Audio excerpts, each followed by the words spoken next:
Hello and welcome back to the channel. So yes, we're back at that time of the year again, the silly season, when all these ludicrous 419 Nigerian pastors come out with their comic book predictions of what forebodes for the future. They've been doing this over the years, of course, and the gullible continue to fall for it. I'm not quite sure why people are not seeing through this, but they continue to do it, and the masses continue to fall for it. Some of you will recall in 2015 thereabout, in the throes of the American election, when Hillary Clinton was in what seemed then like an unassailable lead, this comical guy, this comedian chap called TB Joshua, came out and said, oh, he has seen a vision that a woman was going to win the American presidency. This, of course, was in the build-up to the elections. So he, of course, his prediction what was yet to come, because, of course, Hillary Clinton had not won then. But all the predictions, of course, was that Hillary Clinton was going to win. This is what all the expert commentators were saying. This was the received wisdom at the time, and this guy assured in the understanding that all these commentaries that he was hearing will hold through, latched onto that and went around all the media houses and on social media proclaiming that he has seen a revelation of a woman winning the American presidency. But then the Lord had his way. We all know who won the American presidency, and of course the cameras then panned to TB Joshua, this clown, to say, well, Mr. Joshua saw, well, you did predict that Hillary Clinton was going to win this election. What happened?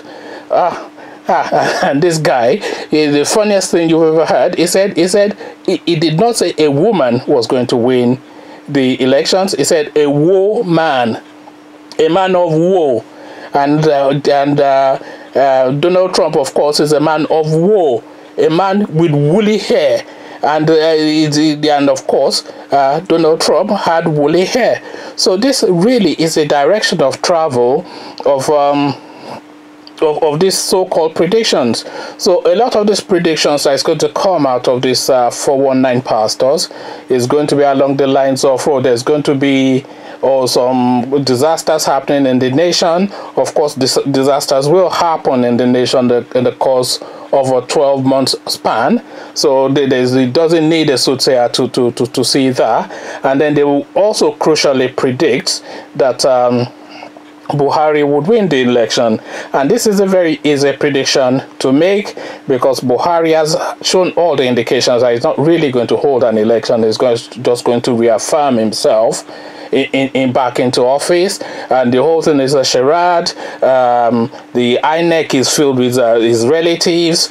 All the military arms have pledged loyalty to him. The central bank is open for the electoral business. So we all know it's all going to be a sham. So really they'll purloin this into their predictions as well. So now, if one or two of these predictions then come through, and the obvious ones that would happen only over the course of the sequence of time, if they then do happen, these people will then go around proclaiming that they've predicted it, and then the gullible will go to their churches in droves, drop the little money that they have and that they cannot afford to part with in the baskets.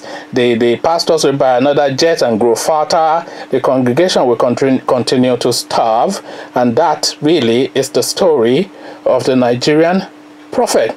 Okay, so let me know what your thoughts are. Share that in the comment section down below. That's where the conversation takes place. I'll leave you here, join you there, and I'll say peace.